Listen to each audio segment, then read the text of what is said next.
Bonjour, ici François Poisson pour Télécœur.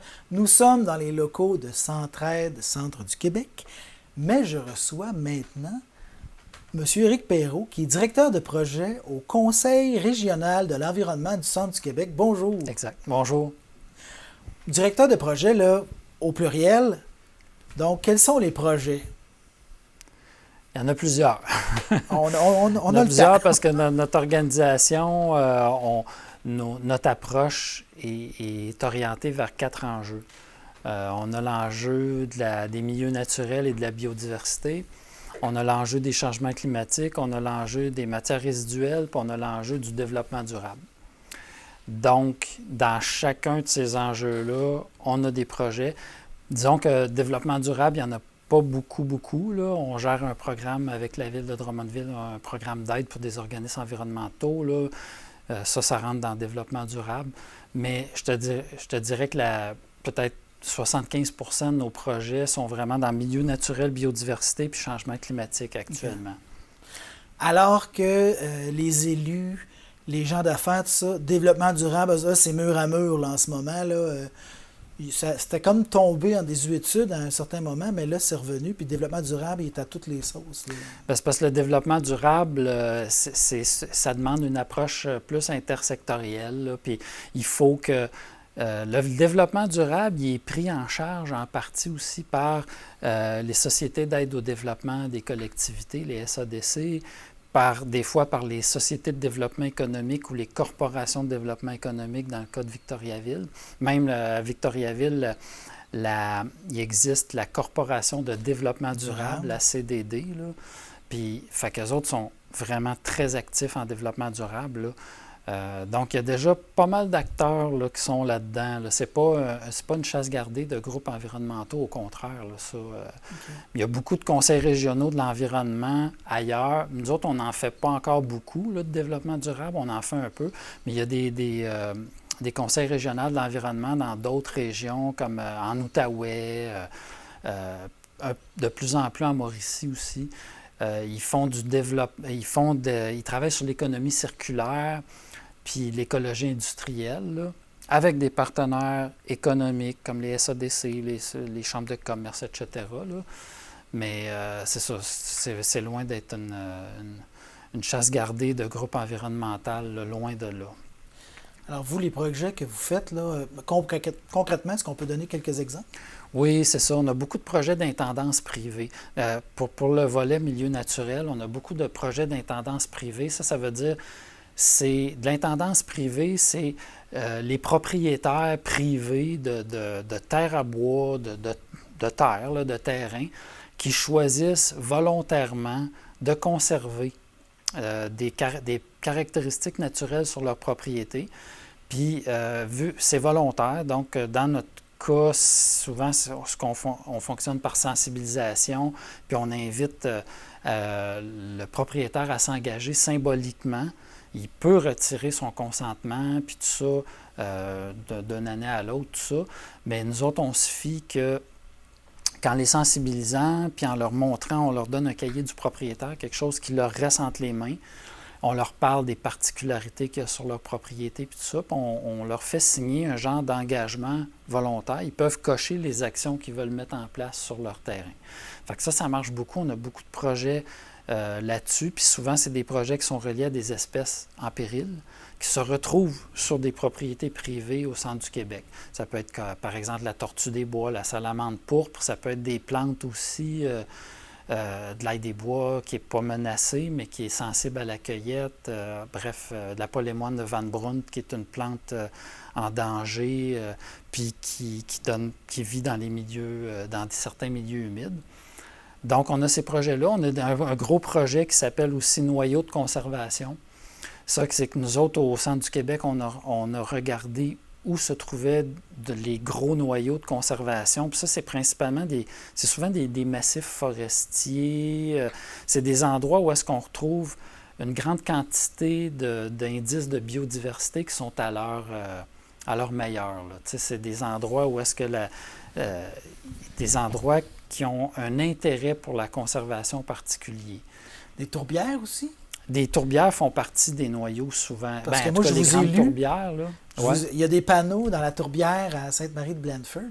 Ouais. Puis c'était vous qui aviez fait les textes. Ouais, c'est ça, j'ai participé, c'est ça. Mais ça, c'est un projet, c'est pas notre projet à nous, c'est un projet d'un comité de la municipalité de Sainte-Marie, je pense, était là-dedans, puis il y avait un comité de citoyens aussi là-dedans. La MRC, c'est vrai, c'est la MRC de Bécancour. Puis nous autres, on était un partenaire, fait qu'on a aidé pour la confection des panneaux.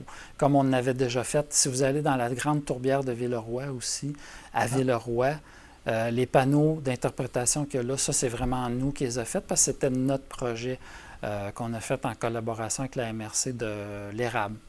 Mais donc, c'est ça. Donc, on fait beaucoup de sentiers, des sentiers d'interprétation avec des panneaux d'interprétation. Ça aussi, c'est comme un volet de l'enjeu milieu naturel, biodiversité. Donc, il y a le projet noyau de conservation, puis il y a le projet connectivité. La connectivité, c'est de relier les noyaux de conservation avec des corridors écologiques qui sont viables, c'est-à-dire qui ont de largeur, qui ont de l'allure, puis tout ça.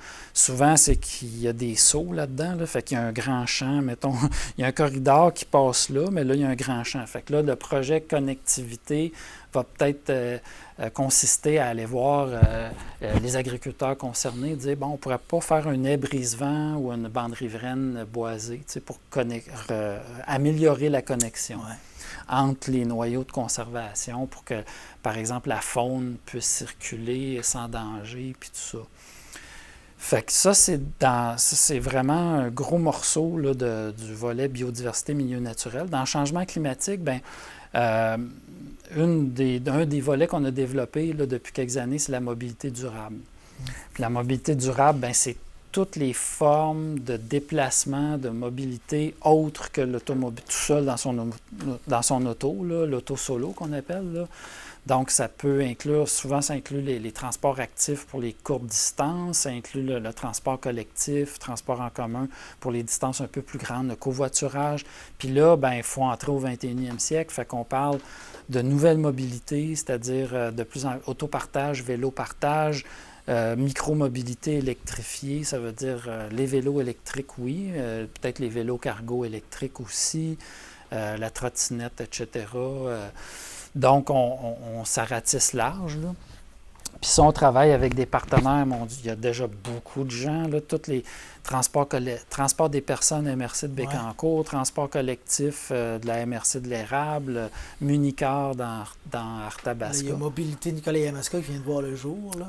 OK, ouais, c'est ça. C'est ça, il y a beaucoup de projets de mobilité durable dans la MRC de Nicolet-Yamaska en ce moment. Ils sont en train de vouloir instaurer des vélos en libre service dans certaines municipalités. Fait que ça, c'est un volet. Ils font ça à Saint-Zéphirin, ils en prêtent des vélos. À Nicolette, c'est des autos électriques. OK. Bon, oui, c'est ça, avec Sauvé, là. Il y a ça à Plessisville aussi. Mais c'est ça. Donc, il y a des MRC qui ont une longueur d'avance. Il y en a d'autres qui traînent un peu de la patte mais là-dessus. Mais c'est ça. Nous autres, on travaille avec les intervenants, puis on les prend où ils sont, puis on essaye de les amener un peu plus loin. Donc, ça, c'est le volet mobilité durable, mais aussi dans le volet changement climatique, on a aussi des projets de verdissement. Parce que changement climatique, on peut travailler dans la réduction des gaz à effet de serre, mais on peut travailler aussi dans l'adaptation au changement climatique, parce que on nous le dit, là, même avec le GIEC, puis tout ça, c'est même si demain on coupait les gaz à effet de serre à zéro, la machine est déjà, elle a une inertie incroyable. Beaucoup de rétroaction. Puis... Oui, c'est ça. Donc, on va vivre quand même avec les impacts des changements climatiques. Donc, il faut s'adapter, on n'a pas le choix. Fait que là aussi, on essaie de travailler en verdissement. Les îlots de fraîcheur. Oui, c'est ça exactement. Donc, on a un projet, on a même plus qu'un projet, on a le projet Coup de fraîcheur qui se déroule à Drummondville parce que c'est un projet qui s'adressait aux municipalités de plus de 75 000 habitants. Heureusement, on en avait une dans le centre du Québec qui était éligible. Fait qu'on a fait un projet, puis à Drummondville, qui n'est pas encore terminé. On a fait beaucoup de verdissement dans les cours d'école, le terrain de la commission scolaire. Là, on a un projet un genre de corridor vert, si on veut, là, mais à une échelle micro, dans le quartier Saint-Joseph, qui est un quartier défavorisé, puis qui a beaucoup d'îlots de chaleur. On appelle ça Saint-Joseph enraciné. Ça, c'est les gens du milieu, les acteurs du milieu qui ont décidé de ce nom-là. Puis c'est vraiment bien, parce qu'il y a la Société Saint-Jean-Baptiste, leurs terrains qui vont être verdis, l'Office municipal d'habitation, puis un stationnement de la ville, là, où est-ce qu'on a on a déminéralisé, enlevé des cases de stationnement pour mettre de la verdure, puis un genre de passage piéton. Puis ces terrains-là se touchent toutes. Puis on venait juste de faire du verdissement dans la cour d'école Saint-Joseph, qui est juste l'autre bord de la rue Saint-Jean. Fait que ça, on a comme une espèce de corridor. Puis on a le projet en verdissement, déminéralisation. On a le projet sous les pavés. Ça, c'est un site de l'Office d'habitation de Victoriaville-Warwick qui va bénéficier de ça. Puis un terrain à la ville de Nicolet. Où est-ce qu'il va y avoir de la déminéralisation. Bon, ça, c'est des projets, beaucoup de démonstrations, d'empowerment communautaire, beaucoup basés sur la visibilité. C'est parce que ce n'est pas des projets à grand déploiement et à grand impact. Là. On parle de déminéraliser à peu près à chaque fois 100 mètres carrés, là, à peu près 10 mètres par 10 mètres au minimum. Mais toute la déminéralisation doit se faire manuellement. C'est-à-dire que l'asphalte doit être découpé pour que ce soit des bénévoles qui puissent la lever puis la mettre dans le container. Et on n'arrive pas là avec des grosses machines, puis tout se fait, puis on regarde la machine. J'ai fait ça chez nous. OK, bon. Je reste sur un coin de rue, puis c'est une petite rue où il y a l'école primaire au bout. Puis, c'était un 2 logements à l'origine, puis la personne avait un 4 roues, tout ça. Fait qu'il y avait beaucoup d'asphalte. Puis moi, j'en revenais pas, là, ça se pouvait pas. Fait que j'ai découpé, effectivement. Et c'était repris, une entreprise qui reprenait ça pour concasser ça puis mettre sur le bord des routes. Donc, ça a été récupéré.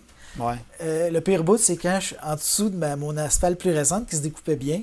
Là, je suis tombé sur une autre couche qui, elle, s'émiettait toute en petits bouts. En tout cas, tranche de vie, là. Mais sauf que c'est ce que ça donne après coup. Là, j'ai planté deux peupliers. Puis bon, maintenant, on a un petit coin sur le côté de la maison qu'on laisse un peu aller. Je suis content que quelqu'un nous le dise à la municipalité. Là, fait qu'il y a des plantes sauvages qui sont venues s'installer là. Fait que ça a changé du tout au tout. Et c'est ce que les écoliers voient en s'en allant à l'école. Avant, c'était de l'asphalte. Puis là, c'est des arbres, c'est des plantes sauvages. Fait que... C'est ça. Puis on diminue, le but de ces projets-là, c'est beaucoup diminuer l'albédo des surfaces quand ils sont minéralisées puis qui passent à des surfaces vertes. On va l'expliquer, ça, l'albédo, par exemple. Des fois, oui, c'est ça. Ben, l'albédo, c'est la capacité de la surface à magasiner. À magasiner, là, ouais, c'est ça, la chaleur. Là. Donc, on peut peinturer de l'asphalte en blanc, puis ça va diminuer l'albédo aussi, là.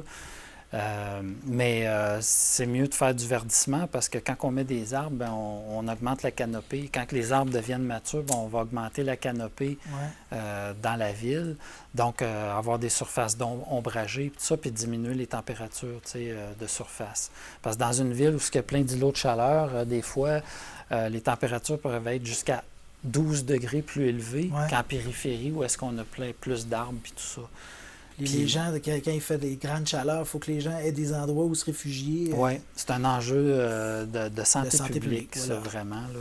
Vous parliez de Nicolette pour un projet de déminéralisation. Est-ce que vous pouvez nous dire où exactement, si vous le savez de mémoire? Là? C'est à quelque part dans le centre-ville. Le chargé de projet, c'est Julien chez nous. Là, puis c'est à quelque part dans le centre-ville de Nicolet. Mais l'endroit exact, là, je ne sais pas. Fait que là, vous allez avoir besoin de bénévoles pour déplacer ça. C'est vers quel moment que ça va se passer, ça? Faut que ça se passe cette année. Hein, en 2023. Parce que celui de Victoriaville devait être fait à l'automne dernier. Puis là, avec la COVID, en tout cas, nous autres, il faut se synchroniser avec nos partenaires sur le terrain. Donc, il y a eu des délais aussi avec l'Office d'habitation. Là, c'est remis en 2023. Fait qu'on va faire les 2 sites, Nicolet et Victoriaville, en 2023. Là, on n'a pas le choix. Là. Donc, à un moment donné, on va voir de l'activité au centre-ville. Puis, Oui, mais comme je vous dis, là, ça ne sera pas du grand déploiement, là, parce que non, la machine pour couper l'asphalte, découper, je veux dire, l'asphalte, puis après ça, c'est du manuel. Oui, c'est les scies à eau, là, grosses comme ça, là, la grosse Oui, terre. c'est ça, exactement. OK. Puis après, ben là, ça va être le verdissement qui va s'ajouter, qui va être remarquable. Mais la ville de Nicolet, là, ils ont fait un maudit bout Il y de a une chemin, volonté, là, là, ouais. le long de la rivière, dans le centre-ville, en Oui. arrière de la place 24 juin, là, c'est ça? C'est le 21 mars et le 12 novembre. OK, bon, en tout cas. C'est les deux catastrophes. Oui, OK. 21 mars, c'est l'incendie. 12 novembre, c'est le glissement de terrain. Oui, OK, c'est ça. Bon, ben juste en arrière là, du centre-ville, là, à dos à face à la rivière, Ouais. là, il y a une place éphémère qui a été installée l'année pour le passée. 350e anniversaire. C'est ça, exactement. Donc, il va y avoir quand même des aménagements permanents qui vont rester. Ouais. Là, puis, donc, c'est intéressant qu'on ait pu être impliqué là-dedans. D'ailleurs, on a eu un montant du fédéral un peu pour pouvoir s'impliquer dans ce projet-là avec la ville. OK. Il y a une balançoire, il y a toutes sortes Oui, d'affaires. ouais, Là, tu sais, ouais. on a été impliqué là-dedans. Là. Fait que quand on parle de verdissement, c'est pas qu'on vient mettre des pavés ajourés là, pour continuer de porter des véhicules. C'est vraiment, Ben, ça peut être ça. on plante... Oui, bien, idéalement, c'est quand on parle de verdissement, c'est qu'on ajoute de la verdure. Là, pas nécessairement du gazon. Non, du pas trèfle, nécessairement. j'espère, C'est ça. au Bon, moins. ben c'est ça. Non, on va essayer de mettre des vivaces, d'arranger pour que ce soit beau aussi. Ouais. Parce que ce qu'on veut, c'est que ces places-là deviennent des endroits où est-ce que les gens aient le goût d'aller, puis des endroits conviviaux. Puis, fait qu'on veut que ce soit quand même beau. Ouais. Puis même souvent, si on est capable de faire des aménagements comestibles, Oui. ça c'est encore mieux. Parce qu'il y a des gens qui s'occupent de ça à Nicolette, l'incroyable comestible. Oui. Il y a ils ont un budget participatif. Mhm. Puis un des projets, c'est, je pense que ça s'appelle l'Incroyable Jardin, près du Centre des Arts populaires, donc un peu avec tous ces gens-là impliqués. Oui, c'est ça. Puis la même chose à Victoriaville, puis à Plessisville aussi maintenant. Les incroyables comestibles sont là. Donc, c'est ça, c'est dans l'air du temps. Hein, je veux dire, c'est d'un, parfois c'est plus symbolique, parfois ça apporte un vrai plus concrètement, là. Mais c'est aussi d'essayer d'augmenter l'autonomie alimentaire. En tout cas, c'est...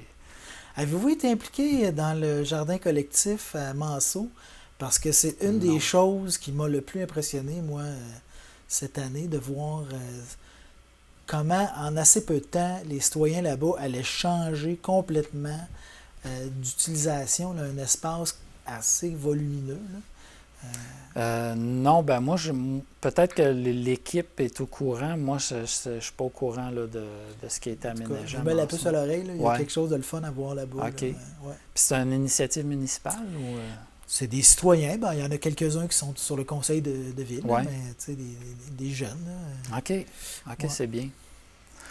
Puis, oui, allez-y. Oui, c'est ça. Ben ça fait un peu ça fait un peu le tour parce qu'en ce moment, on essaie aussi de développer le volet matière résiduelle.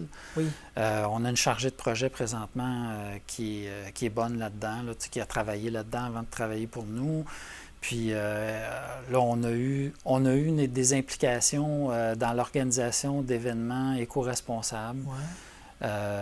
Puis là, on est en train d'essayer de développer des projets qui s'inspirent, par exemple, du Conseil régional de l'environnement de la Mauricie, comme les shops à réparer. Puis ça, on essaie de monter des projets comme ça là, avec les partenaires. Nicolette a fait un repair café. Oui, c'est ça. Ces choses-là. Okay. C'est ça, exactement. Parlons de matière résiduelle, justement.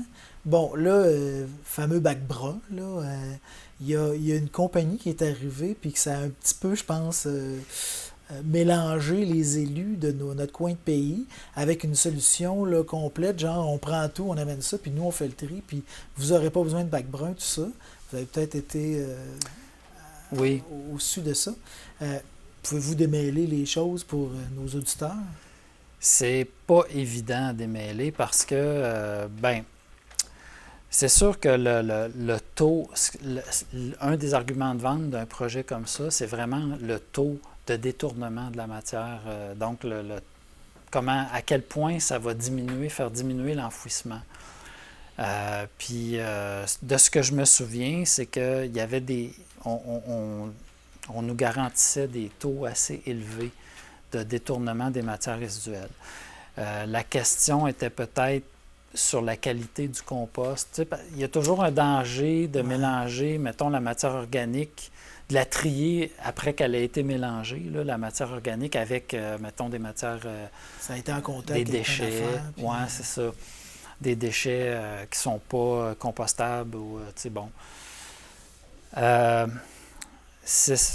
La question était vraiment là-dessus, là, mais... C'est une technologie en développement qui est malheureusement arrivée au moment où les municipalités avaient des décisions à prendre. Oui, parce que... Même impliquant des pénalités au cas où ça ne se faisait pas, là, d'aller vers le bac brun, tout ça. Donc, c'est peut-être arrivé une petite affaire trop tard, mais je pense que ça a retardé la prise de décision dans notre territoire. Puis, Bien, dans les milieux plus ruraux, là, c'est toujours déchirant le choix de mettre un camion de plus dans les rangs. Parce que les habitations, il n'y a pas de densité de population, les habitations sont dispersées. Puis c'est vrai que les camions, un diesel là, que tu mets sur les routes pour ramasser une troisième voie, ça peut être un petit peu décourageant. Chacun notre gros bac de plastique, là. On essaye d'éviter les sacs de plastique en ramenant nos sacs réutilisables. Puis là, on nous emmène un beau gros bac de plastique à domicile. Oui, c'est ça. Il est réutilisable au moins. Ouais. Mais c'est ça. Donc, il y a des municipalités qui ont opté, je sais que dans la MRC de Drummond, il y a une municipalité qui a opté plus pour le compostage domestique et communautaire. Ouais. Fait que les citoyens peuvent faire du compost chez eux dans leur cour. Puis c'est un milieu rural. Fait que des cours, il y en a, là. Donc, pas de transport, tout ça, malgré qu'ils ne peuvent pas mettre tellement les résidus de viande dedans, parce que là, ça reste du compost domestique dans un petit composteur. Il y a le cône vert de Serge Fortier à ce moment-là, que lui a développé là, oui, OK, Serge Fortier, il est du centre du Québec, lui. Oui, il est à Sainte-Marie-de-Blandford, justement. Là, puis là-dedans, on peut mettre la viande, on peut mettre... OK. Oui, mais tu sais, ça vient responsabiliser les gens par ailleurs. Ouais. Fait que c'est toute la question, qu'est-ce qu'on prend en charge, qu'est-ce qu'on laisse aux citoyens. Puis la municipalité a mis quand même un site de compostage, au moins un site de compostage communautaire, mais dans le village. Donc, ceux qui ne veulent pas, avoir du compost dans leur cour puis tout ça, à ce moment-là, ils peuvent participer au compost communautaire. Il paraît qu'ils ont quand même des bons rendements. Mais tu sais, il y a quand même des gens qui se disent non, ça prend le bac dans la cour pour que les gens puissent mettre tous leurs résidus organiques dedans, y compris la viande quand elle n'est pas crue. Là. Ils ne disent pas de mettre de la viande crue nécessairement dans le bac brun, mais disons la viande cuite. Bon. Mais si les gens avaient fait leur preuve par un bon tri de ce qui est des matières récupérables, j'aurais peut-être eu moins de misère à être convaincu de cette... Mais déjà, c'est un peu n'importe quoi. Là. Puis les compagnies, là, justement, qui gèrent les matières résiduelles doivent revenir à la charge souvent. Ça, voici ce qui va dans le bac, voici ce qui ne va pas dans le bac. Puis l'éducation et la sensibilisation, c'est le nerf de la guerre. Hein? Ça n'a pas de fin. Il faut constamment revenir périodiquement puis resensibiliser. C'est plate, là, mais c'est comme ça. Mais malgré tout, j'assistais récemment à une présentation sur le plan de gestion des matières résiduelles de la MRC de Drummond. Puis on performe quand même de mieux en mieux. Ouais. L'amélioration est constante depuis le début des années 90. Fait que ça va pas vite, mais disons que ça avance dans le bon sens. Mais c'est vrai qu'on attend. Quand on voit... moi, je reste dans un 3 logements, en tout cas dans un duplex, là. Mais quand je vois que le voisin, tu sais, des fois, qui ne trie pas ses choses comme il faut, des fois, je portais à penser que tout le monde, qu'il y a juste moi qui trie comme il faut, mais semble-t-il que c'est pas vrai, là, tu sais, en tout cas, que la majeure partie du monde trie comme il faut. Le bac brun, il reste encore des gains à faire, là, parce qu'il y en a qui ne sont pas encore vendus à ça, là, compostés. Là. Donc, je pense qu'il y a beaucoup de gains à faire à ce niveau-là encore. Là, vous êtes directeur de projet. Il y a une directrice générale au-dessus de vous, Mme Andréane Blais, et vous avez 13 autres personnes dans votre équipe, Donc, on est habitué de recevoir des groupes communautaires, des organismes ici, et avec des toutes petites équipes, alors que la vôtre, ben, c'est quand même pas mal de monde, là. Puis, quelque part, ça me rassure parce qu'on parle quand même de l'environnement ici. Ouais. Donc, tous ces gens-là, là, vous avez la région comme terrain de jeu. Donc, ces gens-là travaillent à différents projets que vous avez nommés là, sur le territoire. Oui, c'est ça. En ce moment, les conseils régionaux de l'environnement, je dirais depuis quelques années, leur équipe a toute monté un peu, là, augmenté. Parce que les autorités se sont rendues compte que c'était une priorité, il fallait oui, mettre ben des c'est sous ça. là-dedans. Les conseils régionaux de l'environnement ont un financement statutaire qui permet de couvrir les frais fixes. Parce que là, ça nous prend des plus grands locaux, ça nous prend dans les assurances, etc. Les administrateurs, je veux dire, des fois, s'ils vont faire des activités, ben ils peuvent, au moins pour leur déplacement, puis tout ça, il faut les compenser. Ensuite de ça, la directrice générale, bon, fait que le financement statutaire des conseils régionaux de l'environnement est un financement qui aide, qui sert de levier à aller chercher d'autres projets, à monter des projets, puis à aller chercher du financement. Puis à un moment donné, ben, on réussit tant bien que mal à avoir une équipe stable, là, ça fait quand même pas beaucoup d'années, là, mais qu'on a un financement statutaire qui est plus important, mais c'est un peu comme les conseils régionaux de la culture ou les conseils régionaux des loisirs et des sports qui sont les URLS. Là. Bon, c'est des organismes qui ont un statut, qui sont reconnus par le gouvernement, mettons, pour jouer un rôle X comme interlocuteur du gouvernement dans ce domaine-là pour la région. Donc, ça nous aide beaucoup. Puis, le reste, c'est des projets. Je veux dire, nous autres, en ce moment, la Fondation de la Faune finance beaucoup de nos projets. Le programme d'intendance de l'habitat des espèces en péril au niveau fédéral.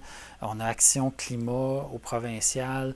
Il y a des entreprises là, on a des forums. On a un forum qui s'en vient en février sur la connectivité. Vous en aviez un dernièrement sur la biodiversité. Oui, ça, c'était le 26, c'était la semaine passée. Ouais. Ça, c'est un peu un projet qui est arrivé à cause de la COP 23, là, qui nous est arrivé comme ça, puis a fallu se revirer rapidement, très rapidement, puis pour organiser ça. Mais on en a eu un aussi à Nicolet début décembre sur la résilience des collectivités avec l'adaptation au changement climatique. Puis on a un qui s'en vient sur la connectivité en février, puis on a un autre sur la mobilité intégrée en avril, début avril. Oui, vous ne chômerez pas. Non, comme je vous dis, là, on a de la broue dans le toupette, puis je veux dire, ces forums-là, ben, c'est très énergivore. Mais dans ce genre de projet-là, on va avoir des commanditaires qui peuvent embarquer. Tu sais, comme Cascade a été commanditaire pour le forum à Nicolet. Oui. Évidemment, la ville a contribué un petit peu.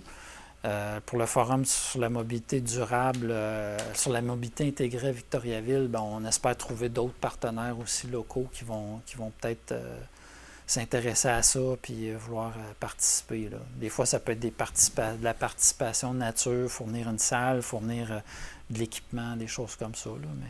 Ça, quand on fait des forums comme ça, est-ce que c'est ouvert à toute la population? C'est vraiment pour les élus, pour... Bien, c'est ouvert à toute la population. Puis, nous autres, on fait beaucoup de promotion dans nos réseaux sociaux, puis tout.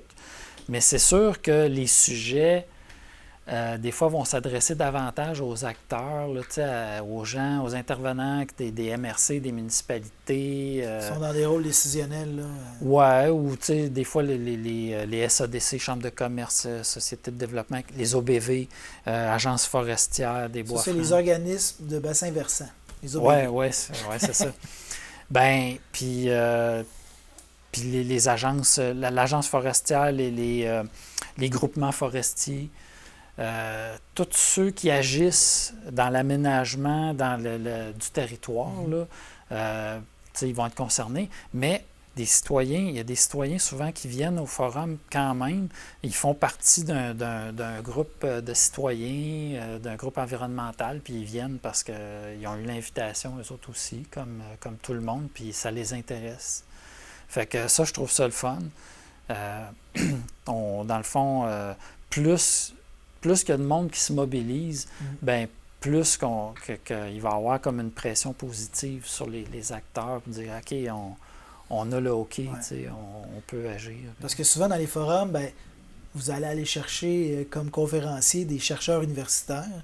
Donc, c'est le savoir, là, pas qu'il reste dans sa tour d'ivoire, mais de le faire descendre. Oui, c'est ça. Puis là, il reste, faut qu'eux sachent le vulgariser aussi comme il faut, là, pour pas que ça ait l'air de, justement, qu'il y ait de l'air cours magistral. Exactement. En 2023, les cours magistraux, ça marche plus bien. Non, c'est ça. Ça prend des stimuli. Oui, exactement. Okay. Votre part à vous, précisément, vous, là, Éric Perrault, qu'est-ce que vous faites là? Vous êtes celui qui va coordonner vos équipes à faire chacun de ces projets-là? Oui, c'est ça. Ben, je vais les aider à trouver des mandats, à faire des demandes de subventions. Je vais les aider à faire leur reddition de compte aussi, les rapports. C'est un encadrement vraiment comme à tous les stades, mettons, de la gestion de projet. Parfois, ça va arriver que je vais être un petit peu plus impliqué dans un projet. Je vais m'impliquer un peu plus profondément parce qu'il y a un besoin. Là, des fois, on n'a jamais approché tel genre de partenaire, puis là, comment qu'on fait, puis tout ça. Bon, c'est ça. Moi, comment je dirais ça? J'ai plus d'expérience. Là, je suis celui dans l'équipe qui est le plus vieux. Fait que j'ai quand même une expérience, puis là, ça aide parfois. Là. Vous avez même vu passer plusieurs directions générales, vous? Ouais. OK. Vous êtes le rock? Ben, je suis là depuis fin 2001, moi. OK. Depuis novembre 2001. Faisiez-vous plus de terrain au début? Là, parce que vous êtes un peu... Vos origines, là, vous faisiez de la caractérisation de sol, je pense. Oui, dans une autre vie. J'ai fait du développement local aussi, en milieu rural. Parce qu'il y a des éléments biographiques là, sur votre site Internet. Donc, on voit ça, là, que, justement, d'où vous venez pour occuper les fonctions que vous avez aujourd'hui? C'est un chemin très tortueux, beaucoup de détours, puis tout ça, parce que moi, j'ai une maîtrise en environnement, mais j'ai un bac en sciences de la Terre. Puis la majeure partie de mon bac en sciences de la Terre, c'est de la géologie. Okay. En fait, j'ai 2 années de géologie. Puis, donc, quand on s'oriente en géologie, disons plus environnementale, souvent, on va commencer avec ce genre de contrats-là, des contaminations, caractérisation de terrain, potentiellement contaminé. Puis, il faut prendre des précautions si on va sur un terrain contaminé. Oui, c'est ça. C'est l'échantillonnage. On ne mettait pas notre vie en jeu quand même. Là. C'était plus des fois des notions de sécurité sur les chantiers, le casque, puis pas se tenir trop proche de la pelle mécanique, pas recevoir un coup de baquette quand tourne, des affaires de même. Là. Mais c'est ça. Moi, j'ai commencé là-dedans, puis tranquillement, pas vite, j'ai fait des études d'impact, puis j'ai eu beaucoup de petits contrats par-ci, par-là. Donc, tranquillement, pas vite, j'avais une approche plus de gestion, tranquillement, pas vite. Oui, puis plus généraliste aussi comme approche. Là, le côté humain, le côté biologique, tout ça, qui est intégré aussi dans les études d'impact, tout ça. Puis, j'ai même travaillé en développement local. Pendant 4 ans, j'ai animé des comités de développement local dans la MRC de Drummond. Donc ça, c'est le fun aussi parce que tout au niveau, le volet mobilisation citoyenne, le volet concertation avec les élus, on travaillait beaucoup avec les élus en place pour mettre sur pied des comités de citoyens. Okay. Puis on travaillait dans les petits milieux. Fait que dans les petits milieux, des fois, c'est pas mal plus facile à mobiliser les citoyens. Il y a comme ça se serre les coudes plus dans les petites places. Puis, puis c'est ça. J'ai terminé en développement local, puis je suis rentré au Conseil régional de l'environnement. Okay. Avec complètement d'autres fonctions que maintenant. Bien, j'étais chargé de projet à l'époque. Là. J'étais chargé de projet. Par contre, vu qu'on était deux employés permanents, le directeur général puis moi, on ratissait très, très, très large. Toute la moindre prise de position, j'étais impliqué dans dans tout, là. Donc, c'est ça. Fait que vous êtes l'histoire vivante de Ouais. la CREC, finalement. Oui, ben c'est pour ça, nous autres, on a eu notre 25e anniversaire. Ouais. C'était cette année, en 2022. Puis on a rédigé un cahier spécial pour notre OK. 25e anniversaire. Fait que c'est vraiment bien fait là, parce que ça relate toute la ligne du temps du Conseil régional de l'environnement, puis où est-ce qu'on en est aujourd'hui avec nos administrateurs. Puis fait qu'il y a quand même beaucoup d'histoire là, dans cet organisme-là. Même si on est le plus jeune des conseils régionaux de l'environnement du Québec. On OK. était le dernier à... Ben, parce que la région 17 est la plus jeune. Oui, puis c'est en 2017 justement que la région Centre du Québec a été officiellement formée. OK. Donc, pas longtemps après, quasiment tout de suite après, suivait le Conseil régional de l'environnement. Là. Puis là, avec la perspective historique que vous avez, là, les principaux changements que vous avez pu voir, non seulement au CREC, mais aussi dans notre société par rapport à l'environnement, là. Moi, je trouve que... Puis là, tu sais, je veux dire, c'est un paquet de facteurs qui ont mené à ça, mais je trouve qu'on a fait énormément de chemin en termes de conservation des milieux naturels, parce que là, les MRC ont été obligés, en fait, oui, ils ont été obligés de faire des plans de gestion des matières... plan des milieux humides et hydriques et naturels pour nous autres, là, au centre du Québec. Là, c'est les plans de gestion des milieux humides et hydriques. Le gouvernement a demandé au MRC de faire leur devoir, puis de planifier la gestion des milieux humides et hydriques sur leur territoire. Puis ça l'a amené... Nous autres, on a été un peu mandataires là-dedans dans la confection des plans de gestion pour 4 MRC. Puis ça l'a amené une grosse mobilisation un peu obligée, là, mais des élus, du personnel municipal, tout ça, puis une grosse conscientisation aussi par rapport à l'importance des milieux humides, l'importance des milieux hydriques, puis même nous autres, on a inclus pour les 4 MRC, les milieux naturels en général là-dedans. Là. Donc, il n'y a pas juste des milieux humides et hydriques, mais il y a aussi des milieux naturels qui sont autres, qui ont de l'importance. Donc, ça, je trouve que ça a amené un gros chantier, puis ça fait en sorte que ça se reflète aujourd'hui dans la réglementation des MRC par rapport au déboisement, par exemple, tout ça. Fait que là, c'est plus normé. Les réflexes ont changé. Oui, c'est ça. Les élus ont dû apprendre un nouveau vocabulaire, des nouvelles notions, puis oui. Ça s'est transmis. Ça s'est...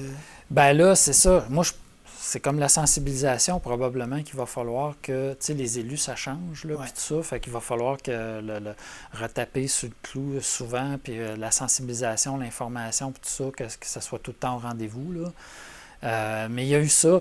Puis, en tout cas, le travail qui a été fait aussi dans les régions, puis tout ça, au niveau des matières résiduelles, encore là, ça vient, c'est le gouvernement qui impose un peu les plans de gestion des matières résiduelles dans les MRC. C'est le gouvernement qui a demandé au MRC de s'occuper de ça, de faire ça. Le gouvernement fixe des objectifs. Puis là, après ça, il demande au MRC qu'est-ce que vous allez faire pour répondre à ces objectifs-là. Mais ça aussi, veut pas, là, ça l'a amené une mobilisation des élus puis du personnel municipal, puis beaucoup de conscientisation par rapport à la gestion des matières résiduelles, parce qu'on n'entendait pas ces préoccupations-là autant. La préoccupation, c'était de ramasser les poubelles dans... C'est une préoccupation qui s'est rendue jusque dans la population parce qu'il y a eu un enjeu récemment à Drummondville par rapport à ça. Là, ça a parti beaucoup de la population au départ, là, dans les années 80, donc 90, parce que partout où il y avait des sites d'enfouissement, des gros sites d'enfouissement, puis que les normes n'étaient pas suffisantes pour protéger l'environnement. Problèmes d'odeur, problèmes d'odeur, problèmes de contamination d'eau souterraine, comme à Sainte-Sophie, puis même à Saint-Jean-de-Mata, il me semble aussi.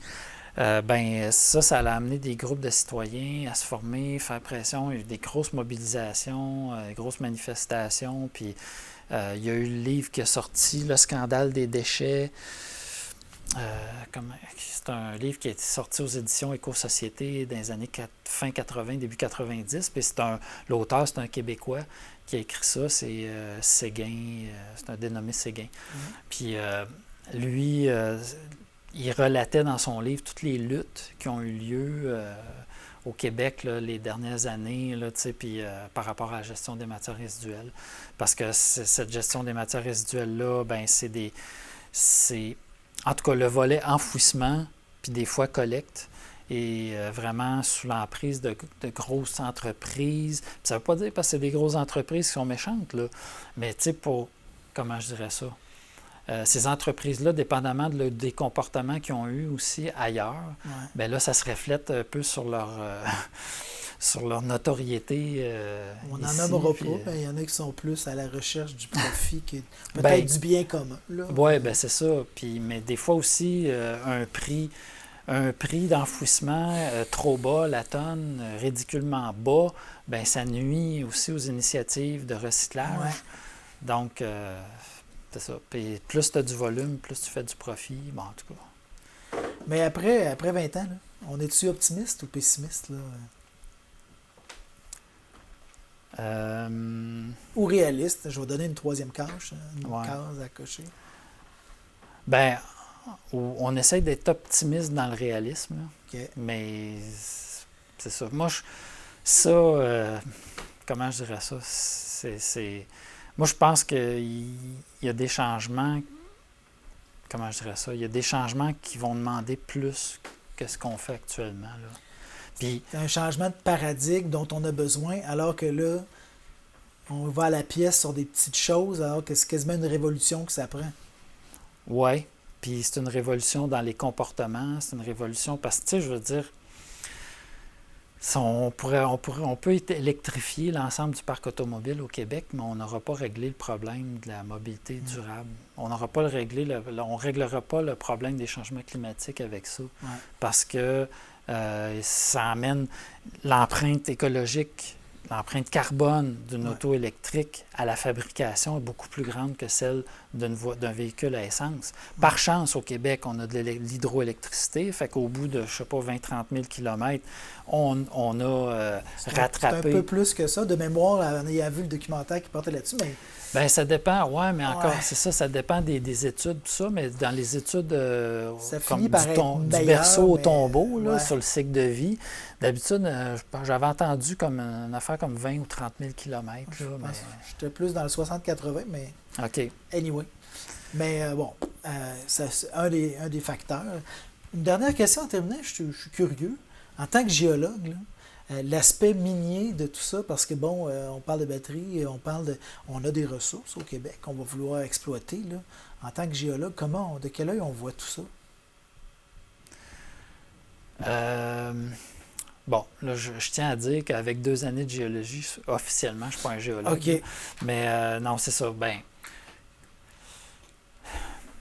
je pense que là, il faut... Je pense qu'il y a déjà pas mal d'efforts qui sont mis dans une autre filière qui serait celle du recyclage des composantes de batterie. Si on réussit à aller là, puis à récupérer un pourcentage significatif, important en tout cas, là, des composantes des batteries pour diminuer la pression sur l'extraction des ressources, je trouve c'est déjà peut-être une bonne voie. Là. Mais juste pour dire un dernier mot, là, on peut pas exploiter. Il n'y a pas de croissance infinie sur un monde fini. Exact. Fait que le mur, on peut bien le repousser un peu, mais il est là. Mais il va toujours être là, puis on se dirige toujours vers ça. Donc, à moins de changer, de choisir de vivre en équilibre avec notre environnement, on va faire juste constamment repousser l'échéance, puis qui se rapproche quand même tout le temps un peu. Là. Bien, on va se souhaiter à tous qu'un jour, on voit la lumière, puis qu'il y ait des gros gestes qui se fassent, pas juste des petits. Mais on vous remercie de votre contribution à ce que la conscientisation se fasse, parce que je pense que c'est une grosse partie de ce que vous faites. Vous conscientisez beaucoup les gens à tous ces problèmes-là. Alors, merci Éric Perrault, qui est directeur de projet au Conseil régional d'environnement du Centre du Québec. Merci. Merci.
Je me baladais sur l'avenue, le cœur ouvert à l'inconnu.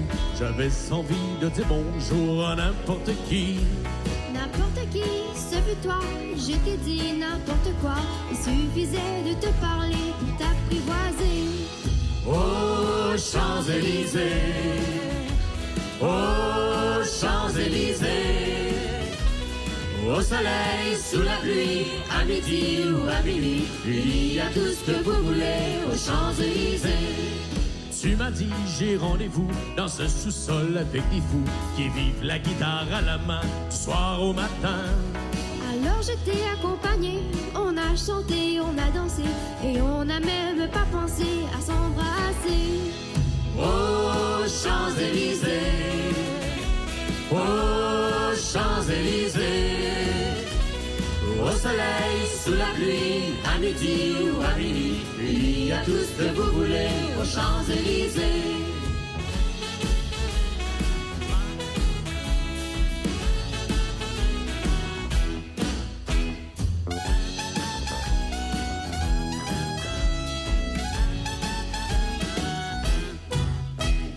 Hier soir, deux inconnus, et ce matin sur l'avenue, deux amoureux tout étourdis par la longue nuit. Et de l'étoile à la concorde, un orchestre a mis le corps. Tous les oiseaux du point du jour chantent l'amour. Aux Champs-Élysées, aux Champs-Élysées, au soleil, sous la pluie, à midi ou à minuit, il y a tout ce que vous voulez aux Champs-Élysées, aux Champs-Élysées, aux Champs-Élysées, au soleil, sous la pluie, à midi ou à minuit, il y a tout ce que vous voulez aux Champs-Élysées.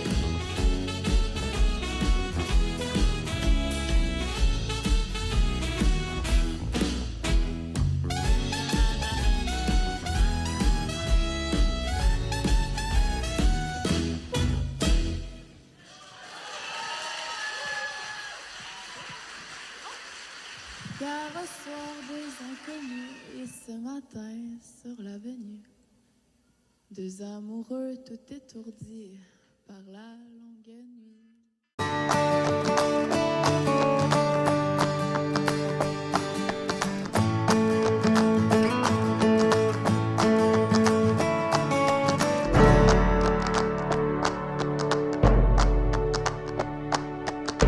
La meilleure façon que je peux comparer ça à la vie d'aujourd'hui, c'est comme un char, un véhicule manuel puis un véhicule automatique.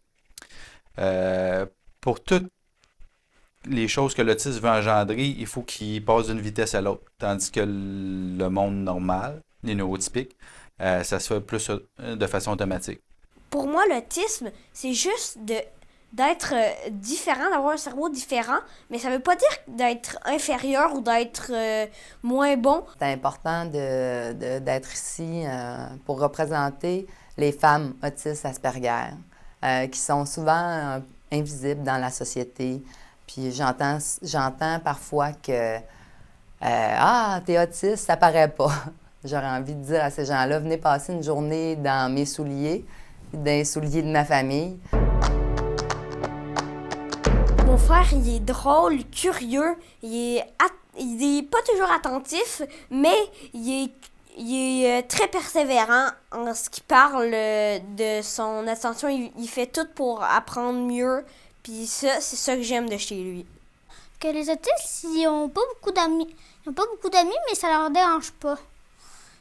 Puis aussi, c'est pas que t'es autiste que t'es inférieur aux autres. On a souvent des préjugés que l'autisme, c'est vraiment pas très bon, mais en fait, c'est bon. Il y a plein de qualités, comme moi, mon frère, on lit à la même vitesse, tandis qu'on a que lui est en 3e année et moi en 5e année. En fait, moi, dans ma vie, je gagne à dire aux gens que je suis autiste Asperger parce que ça coupe beaucoup de barrières de jugement puis ça permet une communication plus transparente. Quand j'étais plus jeune, dans le fond, l'éducation que j'ai eue m'a permis de bien me développer. Puis aujourd'hui, c'est pour ça que je suis capable d'avoir une belle famille. On est heureux, mais notre vie est différente, c'est certain. Il y a plein de femmes qui se disent « je suis un peu différente, qu'est-ce que les gens vont penser de moi ou comment ». Mais là, on est dans un monde où tout le monde est différent. Donc, cette différence, c'est en même temps cette ressemblance qu'on a. Je sais que ça peut peut-être paraître un peu paradoxal ce que je dis, mais on est tous dans la grande famille des humains. Bienvenue aux autistes dans le monde de la vie. Faites-vous entendre, faites-vous voir par vos réussites. Puis, l'appel à tous aux gens d'être juste un petit peu dans l'ouverture. Parce qu'on a tous à gagner. Ensemble, faisons briller l'autisme!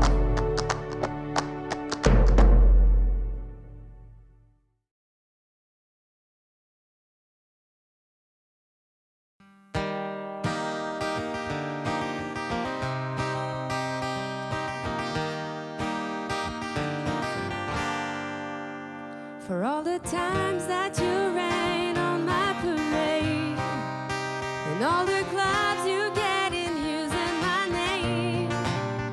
You think you broke my heart, oh girl, for goodness sake. You think I'm crying on my own, well I ain't. And I didn't want to write a song, 'cause I didn't want anyone thinking I still care, I don't. But you still hit my phone up, and maybe I'll be moving on. And I think it should be something I don't wanna hold back. Maybe you should know that my mama don't like you and she likes everyone. And I never liked to admit that I was wrong. And I've been so caught up in my job, didn't see what's going on. But I know I'm better at sleeping on my own. 'Cause if you like the way you look that much, oh baby, you should go and love yourself. And if you think that I'm still holding on to something, you should go and love yourself.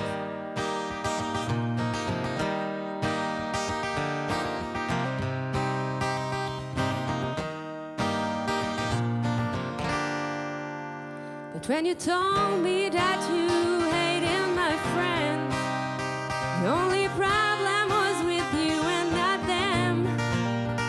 And every time you told me my opinion was wrong, I tried to make me forget where I came from. And I didn't want to write a song, 'cause I didn't want anyone thinking I still care, I don't. But you still hit my phone up, and maybe I'll be moving on.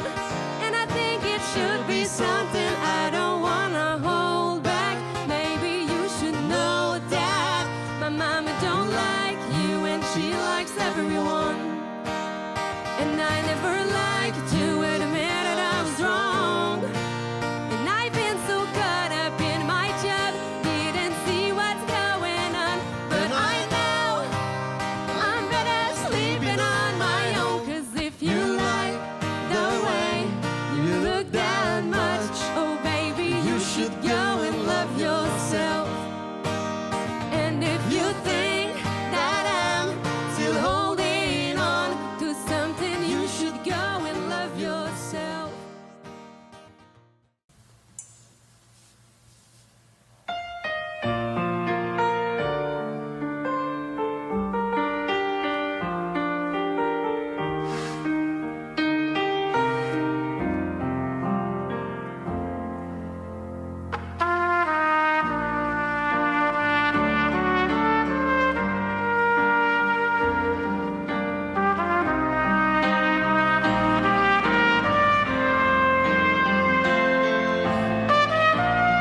Il est où le bonheur? Il est où?